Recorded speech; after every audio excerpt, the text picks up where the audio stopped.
Election day is almost here, and you must be living under a rock if you don't know. Hi folks, Robert Lowell-Goller here, and thank you for joining me for our weekly chats about local history. The reason I say that, in part, is because of all these political signs that are all over town in the weeks leading up to an election. It's hard to miss. But, believe it or not, election signs, political signs, have not always been part of our campaign seasons. In fact, it's a very new development, relatively speaking. These signs like this came around after World War II. Before that, we had different ways of holding elections, and plus the technology wasn't there to mass produce signs like these. But how did they end up here in small towns like East Aurora? Well, political signs actually date back to Roman times, where people would paint the name of their preferred candidate before an election. They paint it on the side of their building or their house to let everyone know who they supported. Well, how did that practice get to the United States? Well, we have John Quincy Adams to thank. 200 years ago in the 1820s, in his elections against Andrew Jackson, he is credited with bringing a lot of the practices that we consider modern campaign practices, posters, signs, campaign visits, things like that. Actually, before that point, it was not seen as professional for candidates to actually go out and campaign.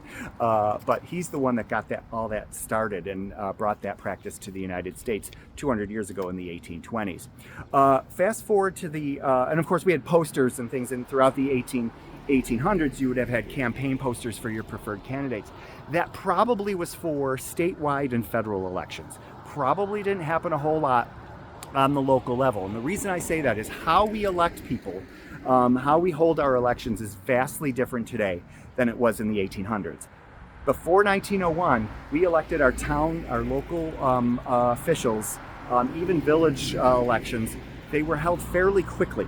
And there would be a town meeting day in March, and they did it that way because it was after the worst of the winter weather was over, but before the farmers needed to do their spring work. And all the women couldn't vote at that point, would meet for a town meeting. And back then, a lot of those town meetings were held at the West End Fire Hall, which is down by the Circle. Building still stands there today. But everybody would meet, and among other things, they would elect their town representatives, town supervisor, town board members, town justices, and they would meet to do that.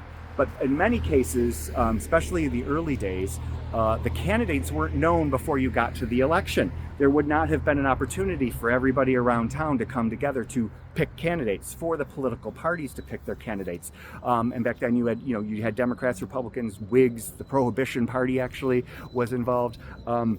What they would do is go to town meeting, and they would pick their candidates. Each of the parties would split off and pick their candidates to nominate right there at the meeting, and then they would elect the candidates. In the late 1800s, they did something similar, but it would be just a couple days before election day, before you would know who the candidates are. Of course, today we have primaries in June. They used to be in September, but now they're in June. So we have a much longer campaign season than we did back in the 1800s. So even if they had the technology to produce signs like this back in the 1800s, there wouldn't have been a need to do so because the campaigns weren't very long.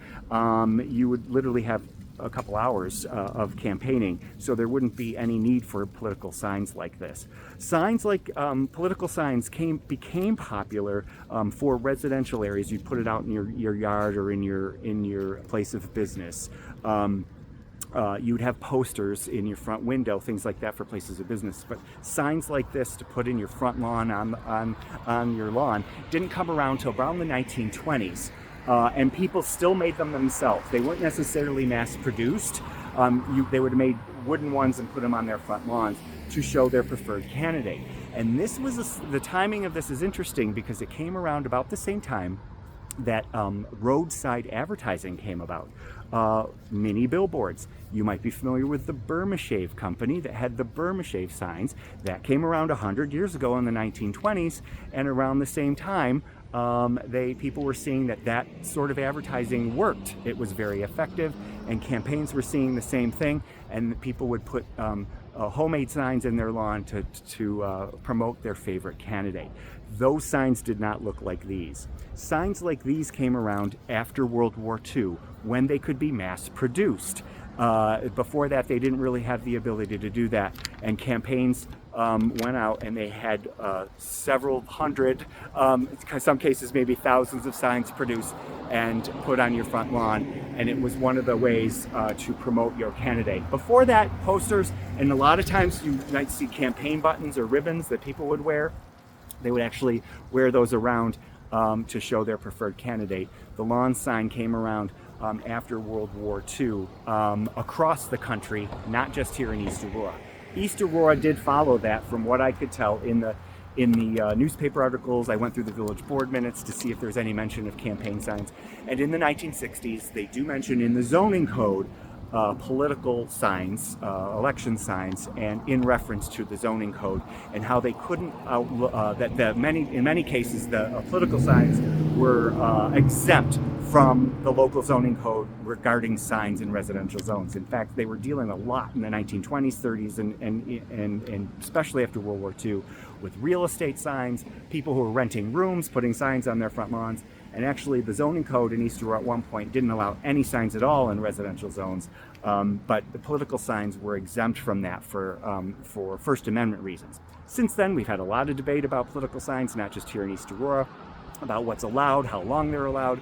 And in the 80s and 90s, the village board was revisiting all of that, and they actually moved some of the timing. It used to be 2 weeks before election day they were allowed. Now, then they extended to 30 days.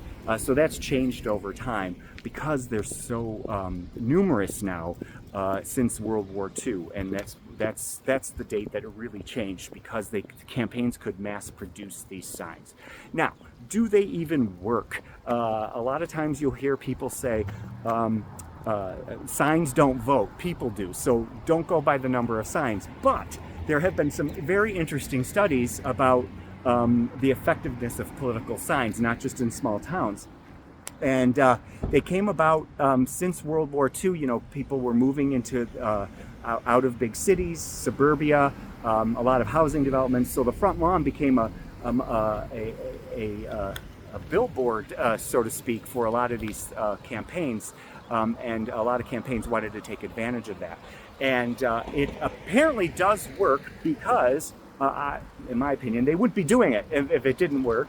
But a lot of studies have shown that a couple percentage points, the signs really make a small difference by a couple percentage points. But one interesting study is that they had put up signs as part of this study for a fake candidate, a Ben Griffin. They put signs all over, and then they did a poll and asked people who their preferred candidate was in a particular election, and they found out that people were putting Ben Griffin's name down as a preferred candidate, even though that person didn't exist and it was a fake candidate, simply off the signs.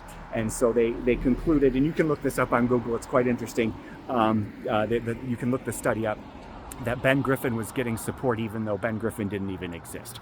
So obviously there is some impact of these political signs. So today, we can't imagine an election day without these political signs, but really they've only been around since after World War II. And our campaigns, the way we campaign, the reason why is the way we campaign, the way we hold elections is much different than it was back before World War II, and especially in the late 1800s. So thank you for joining me for our weekly chats about local history. I am here at the Municipal Center where all these signs are here. I do not endorse candidates, so I don't, me standing in front of the signs doesn't mean it's an endorsement. And please remember to vote. We're early voting now, and we'll be voting next on Tuesday next week. And it's very important to vote, regardless of who you vote for. And so thank you for keeping history alive. I am Robert Lowell Goller. I am the Town and Village Historian, but these videos and a lot of my writing projects, research projects are not officially affiliated with my duties as Town and Village Historian. Thank you for keeping history alive. We'll see you next time. Take care.